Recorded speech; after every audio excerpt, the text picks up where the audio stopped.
ज़्यादा वक्त नहीं बीता था जब भारत में इलेक्ट्रिक वाहनों को लेकर एक क्रांति के रूप में इस मुहिम को देखा जा रहा था। हर तरफ ईवी के ही चर्चे हो रहे थे। सरकारें भी भर भर के प्रोत्साहन दे रही थी। शुरुआत में इन्हें देखकर लगा कि पेट्रोल और डीजल के व्हीकल्स तो पीछे ही छूट जाएंगे, लेकिन तमाम कोशिशों के बाद भी ईवी की गाड़ी ज्यादा खिंचती हुई दिखाई नहीं दे रही है।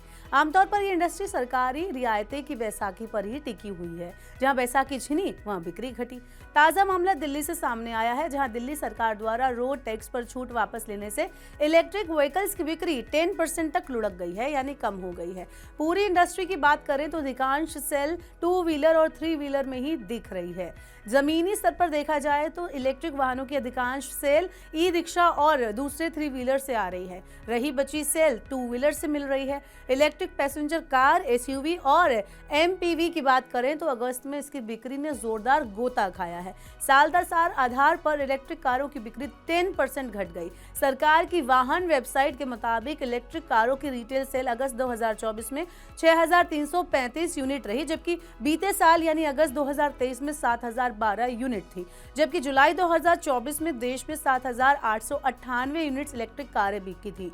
कार बाजार की अगर हम बात करें तो यहाँ देसी कंपनियों जैसे टाटा मोटर्स, महिंद्रा की बाजार में हिस्सेदारी घटी है। वहीं एमजी मोटर की हिस्सेदारी 21% बढ़ गई है। सबसे ज्यादा 14% की गिरावट लग्जरी ईवी की बिक्री में देखने को मिली।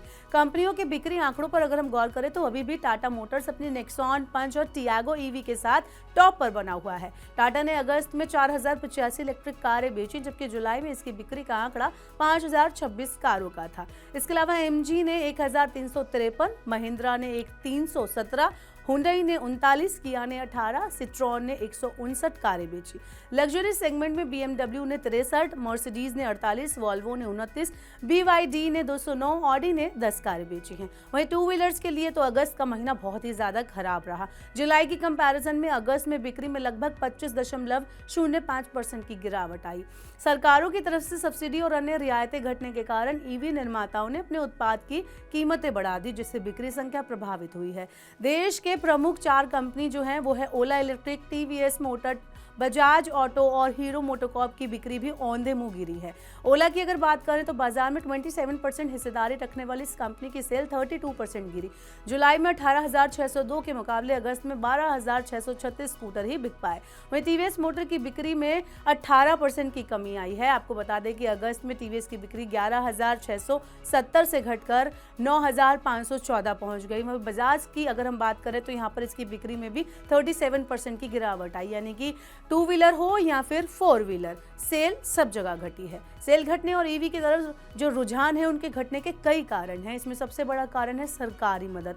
केंद्र सरकार फेम योजना से तो राज्य सरकारें अपनी ओर से रोड टैक्स और अन्य रियायतें के साथ बिक्री बढ़ाने की कोशिश कर ही रही हैं, लेकिन ये मदद तब तक बैसाखी जैसी लग रही है जैसे कि सहायता घटी या बंद हुई तो दूसरी ओर बिक्री भी घट गई। ये बिल्कुल ऐसा ही लग रहा है। देश में हर 10 में से एक इलेक्ट्रिक कार दिल्ली में बिकती है। यहाँ की अगर हम बात करें तो राज्य सरकार द्वारा इलेक्ट्रिक कारों और दोपहिया वाहनों पर रोड टैक्स में छूट वापस लेने के बाद राष्ट्रीय राजधानी दिल्ली में इलेक्ट्रिक वाहनों की बिक्री लगभग ठप हो गई है। सरकार ने 31 अगस्त से रोड टैक्स पर छूट को बंद कर दिया है। ऐसे में आगे चलकर सेल और घट सकती है। कंपनियों के अनुसार छूट खत्म होने के चलते इलेक्ट्रिक व्हीकल्स खरीदने की जो लागत है वो अचानक 10% तक बढ़ गई है। ये वाहन अपने पेट्रोल वाहनों की कंपैरिजन में पहले ही बहुत महंगे होते हैं। वहीं रियायतें घटने के बाद लागत और भी ज्यादा बढ़ जाएगी। सितंबर के पहले हफ्ते की अगर हम बात करें तो अब तक इक्का दुक्का लोग ही वाहन के रजिस्ट्रेशन के लिए पहुंचे।